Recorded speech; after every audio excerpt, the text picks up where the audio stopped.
أولا أن نعرفكم بنجمي كرة القدم العربية محللي بي إن سبورت يوسف شيبو وهيثم فاروق. أهلا بكما. مساء الخير يا مساء الخير كابتن. مساء الخير كابتن. أنا مشاركتك رقم كم في كأس العالم مع بي إن ومع الجزيرة؟ 2014 2018 2022. يعني أنت لعبت 2014 اي و 2018 2022 22 2026 هذه الرابعه هذه. لا أنت لسه ما شاركت، حتشارك ان شاء الله إن شاء الله يا رب العالمين. الرابعه ان شاء الله. إذا يوسف شيبو 3 مشاركات.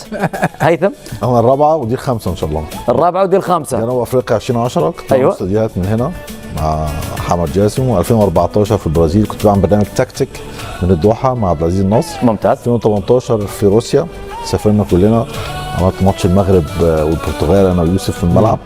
و2022 طبعا كلنا مع قطر، و2026 ان شاء الله تبقى البطوله الخامسه. نبدا مشاهدينا الاعزاء بالحديث عن المنتخبات العربيه، هذه المره مع واحد من المنتخبات الذي شرف العرب بالتاكيد وقدم نسخه استثنائيه كبيره ايضا في النسخه الماضيه التي وصل للمرتبه الرابعه، وهو منتخب المغرب. دعونا نسهب بالحديث عن هذا المنتخب بعد ان نشاهد هذا التقرير. مع بداية العد التنازلي ترتفع درجة الترقب في المغرب قبل الكشف عن القائمة النهائية للأسماء المشاركة في كأس العالم.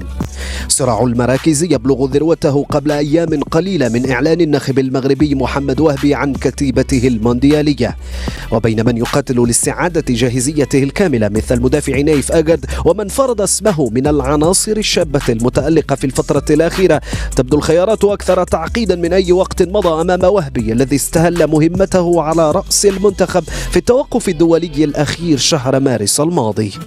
أعتقد أن الناخب الوطني محمد وهبي يواجه مشكلة ولكن بمعناها الإيجابي. لديه قاعدة اختيارات واسعة جدا بين الشباب، بين عناصر التجربة، والجميع في حالة وفي مستوى جيد جدا، مع بعض العناصر الذين يعانون من غياب الجاهزية.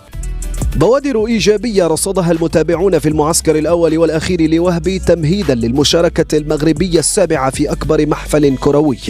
أسلوب جديد بأفكار تكتيكية مختلفة عما سبق ستكون رهن الاختبار أمام أعرق المدارس الكروية، منتخب البرازيل في مستهل المشوار قبل ملاقاة اسكتلندا ثم هايتي. نزالات برهانات مختلفة تشكل تحديا في المتناول لتشكيلة رسم المدرب أبرز ملامحها في وديتي الإكوادور والباراغواي. أعتقد أنه ما أبان عنه وهبي لما تسلم مفاتيح منتخب الكبار في الوديتين ديال مدريد امام الاكوادور وبلانس امام الباراغواي، ابان انه وهبي يحب المغامره، يحب نهج اسلوب مختلف عما عهدنا مع ولد الركراكي الاوروبيه الكبرى. تحت سقف طموحات مرتفع يزداد الترقب قبل لحظة الحسم للتعرف على من سيرافق محمد وهبي ويحمل أمال شعب آمن بعد ملحمة قطر أن المستحيل ليس مغربيا في منافسات كأس العالم. مهدي فودي، بي إن سبورتس، العاصمة الرباط.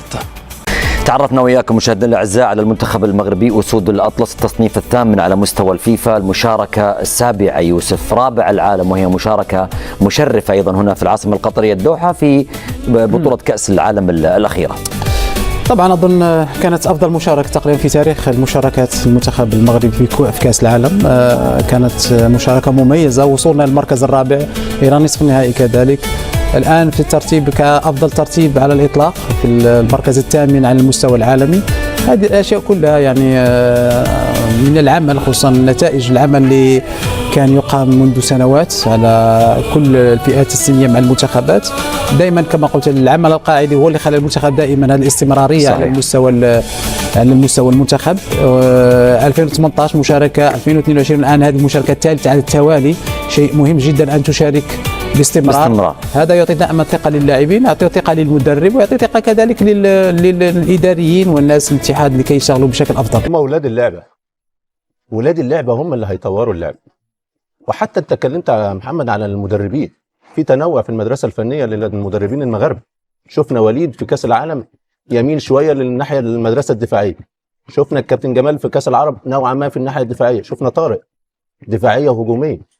فالتنوع الثقافة في المدرسة التدريبية مش مقتصرة على مدرسة واحدة زي الأسبان كده، مدرسة التيكي تاكا والاستحواذ. هم لا، عندهم تنوع كبير وبعدين أذكياء قوي. أنا ما كنتش أحب ألاعب المغاربة، ولا الفرق المغربيه؟ بالعاميه صيع كرويه. صح. أيوة. في المهاره، في الموهبه، وفي يمكن عند اللاعبين الموهبه اللي تستطيع اي مدرب ان يخرج افضل ما يمكن، واختيار اسلوب مناسب بغض النظر عن المدرسه التدريبيه. ايوه، وتحب تلعب قدام جمهورهم لانه جمهورهم ذواق، بيحب الكره الحلوه قوي. جمهور الوداد كان يحييك دايما. الوداد والرجاء الصراحه في كل الفرق، ويحبوا، ما انا قلت لك يا جمهور عنده ذوق. لما تلاقيك ماسك تمسك كوره هو انت خصم يسقف لك، فاهم؟ تلعب كوره حلوه يسقف لك، فجمهوره لازم تمتعه كتير. وماتش الافتتاح هي بتبقى المفتاح. مفتاح في مباراة الافتتاح. كان بالمناسبة وانت مغربي، كيف استطاع المنتخب المغربي والاتحاد المغربي لكرة القدم بعد أن كان في عام 2010 في التصنيف 95 ولكنه الآن هو في التصنيف الثامن، يعني على مدى 16 سنة قفز قفزات مش طبيعية ما شاء الله. ولكن كان كذلك تصنيف رقم 11 98 عندما شاركنا في كأس العالم. صحيح. تراجعنا لأن لم نشارك في 2002، لم نشارك في 2006، ثم لم نشارك في 2010.